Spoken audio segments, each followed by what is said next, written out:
Kaugnay ng balitang yan, nakahandang sumalang sa anumang investigasyon ang Region 2 branch ang Region 2 DPWH matapos mag-collapse ang isang tulay sa bahagi ng Isabela. Depensa nito, hindi substandard ang kanilang gawa at sa halip ay overweight lang talaga ang dumaan na dump truck dito.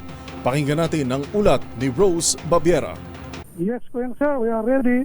In the name of public service, transparency, and accountability, we are open to any investigation. And in fact, dito na ngayon mga experts natin sa Central Office to assess really kung ano yung naging dahilan ng pag-fail ng ating struktura. Handang humarap ang Department of Public Works and Highways o DPWH Region 2 sa anumang investigasyon kaugnay sa bumagsak na Kabagan Santa Maria Bridge sa Isabela kagabi.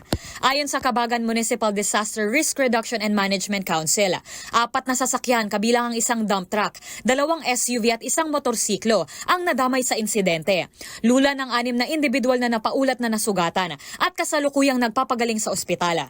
Sa panayam sa DZRH ng Regional Director ng DPWH Region 2 na si Matias Malenab. Ayon sa initial assessment ng kagawaran, bumagsak ang naturang tulay nang dumaan ang isang dump truck, kargado ng boulders na may bigat na higit sa 100 tonelada. Paliwanag ni Director Malenab, nasa 45 tons lamang ang kapasidad ng tulay. Batay ito sa Standard Maximum Gross Vehicle Weight, sang-ayon sa RA number 8794. At base sa kalkulasyon ng DPWH, ang dump truck na tinuturong dahilan ay may karga na halos 87.39 tons ang bigat. Dagdag pa ang 15 tons na standard vehicle weight ng truck. Pumapatak ito sa 102.39 tonelada na halos doble sa kaya ng tulay. Nilinaw ng direktor na walang problema sa pundasyon at pumasa ito sa lahat ng testing.